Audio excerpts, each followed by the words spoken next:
Back again, Journal Journey Writing Prompt number 79. Before we get started, if you haven't, please check out Flintlocked. It is the pirate comic book that I co-wrote and co-created. It's available on Amazon. I'd really appreciate it if you checked it out.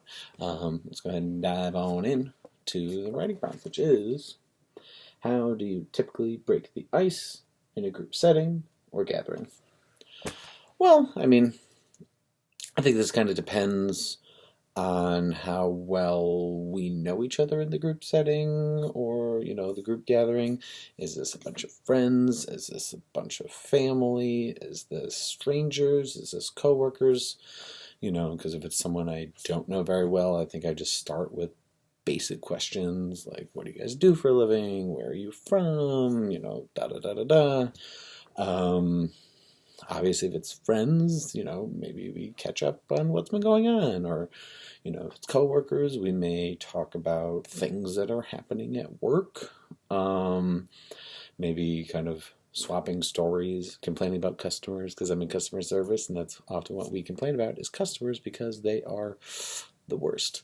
And yeah, if it's family, same with friends, you can kind of be catching up on things. It's like I said, it really depends on the context in which you are, the people or not.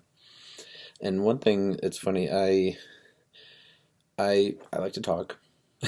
I do this, I have a podcast, I like to talk, but it is interesting how sometimes I try to be more of someone to allow other people to break the ice, to try not to kind of lead the conversation, if you will.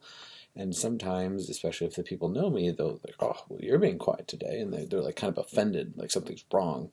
And it's not always the case. Sometimes, could be in a mood where I don't necessarily want to take the lead.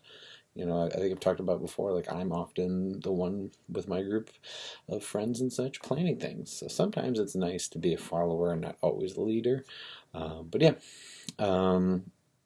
So icebreakers, yeah, it kind of just depends if you ask a question to get someone else going or pose a question to everyone and see who jumps in. It really depends. But yeah, I think those are kind of the basic things. I just start with basics. I don't do anything crazy because you don't know where everyone's at, especially if they're strangers. So yeah, those are my icebreakers, if you will. But what's something you would use? Comment below. Let me know.